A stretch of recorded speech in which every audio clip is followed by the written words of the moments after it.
संख्या पद्धति से संबंधित नोट्स आपको मिल चुके हैं। अब इनकी डेफिनेशन पर थोड़ा सा ध्यान दे लीजिए। प्राकृत संख्याएं, पहली डेफिनेशन थी आपकी, क्या होती है? इसको एन से डिनोट किया जाता है और इसका जो सेट होता है उसमें 1 2 3 4 एंड सो ऑन इन्फिनिटी, ये संख्याओं, इन संख्याओं का सेट क्या कहलाता है? नेचुरल नंबर्स कहलाता है। अगर एक तरीके से कहा जाए तो गणना करने वाली जो संख्याएं होती हैं वही क्या होती हैं? नेचुरल नंबर्स होते हैं। अगर आपसे पूछा जाए कि आप ज़्यादा से ज़्यादा कितने रुपए कमा सकते हैं तो आप क्या बोलेंगे? बहुत। बहुत में रुपयों का कभी अंत नहीं होता, अरब खरब के आगे भी गिनतियाँ होती हैं, इसलिए नंबर्स कभी ख़त्म नहीं होते। ये हो गए आपके नेचुरल नंबर्स। अब आ जाइए आप पूर्ण संख्याओं। पूर्ण संख्याओं को क्या कहते थे? Whole numbers. क्या कहते थे? Whole numbers. ठीक है।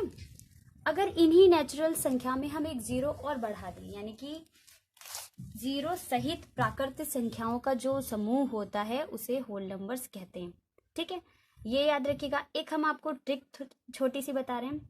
होल नंबर का स्पेलिंग तो WHOLE है, लेकिन होल नंबर का जो प्रोनाउंसिएशन है वो होल इस तरीके से है। और होल का अर्थ होता है क्या? छेद। और छेद का आकार कैसा होता है? इस तरीके का। और यही नंबर गणित के किस अक्षर के शेप का है?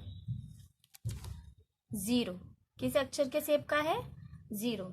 यानी कि अगर आपसे पूछा जाए कि सबसे छोटा होल नंबर कौन सा है, पूर्ण संख्या कौन सी है, तो आपकी क्या होगी? जीरो। और इसका जो सेट होता है वो स्टार्ट होता है 0 1 2 3 एंड सो ऑन इन्फिनिटी। ये आपको हम नोट्स में बता चुके हैं, इसको इन्फिनिटी कहते हैं।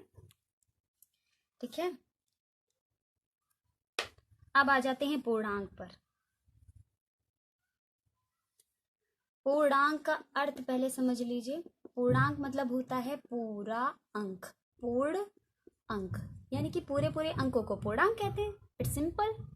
जैसे जीरो, जीरो अपने आप में पूरा है। 1 2 3 -1, ये भी तो पूर्ण संख्या ही है। -2 -3, ये सारे अंक क्या हैं? पूर्णांक हैं। अगर हम कह दें 3.5, तो क्या ये पूर्ण अंक है? ये तो 3.5 हो गया, 3.5 की रेंज में आ गया ना। तो ये आपका पूर्णांक नहीं है और ये संख्याएं आपकी क्या हैं? पूर्णांक। अब आते हैं हम परिमेय संख्याओं पर।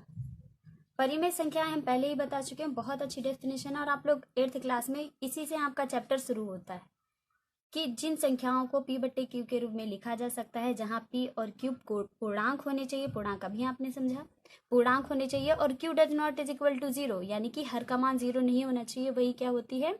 परिमेय संख्या। अपरिमेय संख्या जस्ट इसकी उल्टी जो होती है वो अपरिमेय संख्या होती है। यानी कि जिन संख्याओं को P/Q के रूप में नहीं लिखा जा सकता, के रूप में नहीं लिखा जा सकता, उन्हें क्या कहते हैं? अपरिमेय संख्या। जैसे √3, √5। लेकिन अगर आपसे पूछे कि √4, हालांकि अंडर रूट लगे हुए जो संख्याएं होती है वो अधिकतर अपरिमेय ही होती हैं, लेकिन गौर कीजिएगा कि उसके फैक्टर्स हो तो नहीं रहे हैं, यानी कि उसका वर्गमूल तो नहीं निकल रहा है। जैसे √4, अगर आपसे हम पूछें कि ये कैसी संख्या है तो आप तुरंत बोल देंगे अपरिमेय, लेकिन ये अपरिमेय नहीं है। क्यों? क्योंकि 4 का वर्गमूल होता है कितना? 2। अब ये अंडर रूट से बाहर निकल आई तो ये कैसी संख्या है? परिमेय। तो ध्यान दीजिएगा, जो अंडर रूट के अंदर संख्या लिखी होती है वो उनका कहीं वर्गमूल तो नहीं निकल रहा है। अगर वर्गमूल निकल रहा है तो वो परिमेय संख्या है, अपरिमेय संख्या नहीं है। पाई भी एक अपरिमेय संख्या ही है। इसको याद रखिएगा बच्चों, ऑप्शन में आता है वो विकल्पी में आपके कि पाई कैसी संख्या है? परिमेय संख्या है। अब आ जाते हैं हम वास्तविक संख्याएं। वास्तविक संख्याओं को हमने बताया था R से डिनोट करते हैं। और जितनी भी प्राकृत, पूर्ण संख्याएं, पूर्णांक, परिमेय संख्याएं, अपरिमेय संख्याएं, ये जितनी भी संख्याएं, इन सबका सेट ही क्या कहलाता है? इन सबका सेट ही क्या कहलाता है? पूर्ण संख्याएं कहलाता है। √2, √3 एंड सो ऑन, इन सबका सेट। अगर सिंपल डेफिनेशन देखें तो परिमेय तथा अपरिमेय संख्याओं के समूह को क्या कहते हैं? वास्तविक संख्याएं कहते हैं, रियल नंबर्स कहते हैं। अब आ जाते हैं सम। सम संख्या सबको आती होगी, आपने छोटी क्लासेस में बहुत आराम से पढ़ी है। इसकी दो तरीके से डेफिनेशन बोली जाती है। एक तो ये कि जो संख्या दो से विभाज्य हो जाए, दो से विभाज्य हो जाए उसे सम संख्या कहते हैं। या जिन संख्याओं के अंत में 0, 2, 4, 6, 8 आदि नंबर आते हैं, वे संख्याएं कैसी होती हैं? सम संख्या। सेम इसी तरीके से विषम संख्या की जिन संख्याओं के अंत में, विषम संख्या का भी यही है, जिन संख्याओं के अंत में 1, 3, 5, 7, 9 आदि अंक आते हैं, वो कैसी होती है? अंत में। ध्यान रखिएगा, जिन संख्याओं के अंत में ये अंक आए वे कैसी संख्या होती हैं? विषम संख्या होती है। अब आते हैं भाज्य संख्याओं पे। भाज्य संख्याएं आपकी, भाज्य संख्या के बारे में मैं अगली वीडियो में डालूंगी। आपको पढ़ा रहे थे हम भाज्य संख्याओं के बारे में कि भाज्य संख्याएं क्या होती हैं।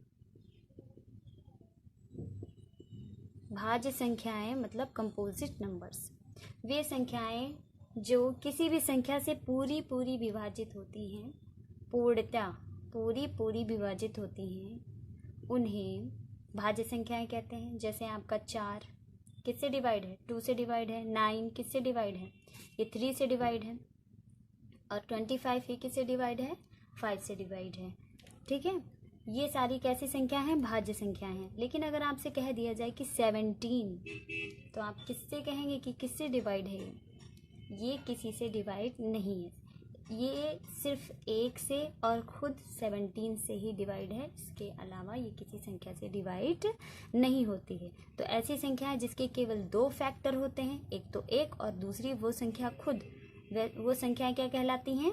अभाज्य संख्याएं। और पहली कंडीशन जो आपको बताई थी, ये संख्या क्या कहलाती हैं? जो पूरी किसी भी संख्या से, ये किसी भी संख्या से कट सकती हैं, किसी भी संख्या से पूरी विभाजित होती हैं, वो भाज्य संख्या कहलाती हैं। और जो संख्याएं 1 से या स्वयं से विभाजित होती हैं, वो अभाज्य संख्याएं कहलाती हैं। अब आपको इंट्रो में एक चीज़ और बची हुई है। आपने पढ़ा है कि n नेचुरल नंबर्स 1, 2, 3, 4 ये क्या हैं? ये हैं प्राकृत संख्याएं। और आपने पढ़ा है whole numbers 0, 1, 2, 3 and so on. क्या सभी प्राकृत संख्याएं पूर्ण संख्याएं होती हैं? देखिए, हमारा प्राकृत संख्याएं शुरू हो रहा है 1 से और ये शुरू हो रहा है 0 से।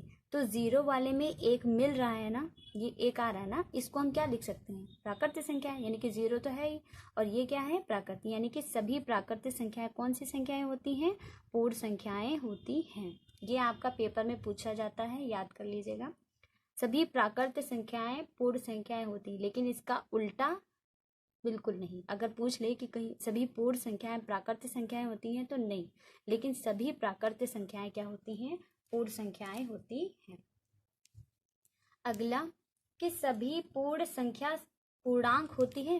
पूर्ण संख्या आपको क्या बताई थी? यही तो बताई थी, होल नंबर 0, 1, 2। और पूर्णांक क्या बताए थे? 0, 1, 2, -1, -2, यही तो देखिए आप, ये है आपके पूर्ण संख्या और ये क्या है? पूर्णांक। तो पूर्णांक में आपको क्या मिल रहा है? पूर्ण संख्या मिल रही है। तो सभी पूर्ण संख्याएं पूर्णांक होती हैं। सभी पूर्ण संख्याएं क्या होती हैं? पूर्णांक होती हैं। लेकिन इसका उल्टा पूछ दे अगर कि क्या सभी पूर्णांक पूर्ण होते हैं, तो नहीं। इसी तरीके से सभी पूर्णांक परिमेय संख्या होती हैं। पूर्णांक अभी आपको लिखा 0, 1, 2, -1, -2 सभी पूर्णांक परिमेय संख्या, परिमेय संख्या होती है। परिमेय संख्या तो आप सबको बनाना आता है। इन सबके नीचे अगर अपॉन में 1 लगा दिया जाए तो ये सब क्या हो जाएंगी? परिमेय संख्या। तो सभी पूर्णांक क्या होते हैं? परिमेय संख्या होते हैं। लेकिन अगर पूछे कि क्या सभी परिमेय संख्या पूर्णांक होते हैं, अगर यहाँ पे लिखा है 1/2, तो इसको जब हम डिवाइड करते हैं तो कितना आता है? 0.5। तो क्या यह एक पूर्णांक है? नहीं, ये क्या है? ये परिमेय संख्या है। सभी परिमेय संख्याएं पूर्णांक नहीं होती। ओके, अब आपकी एक्सरसाइज इसी से रिलेटेड शुरू करेंगे।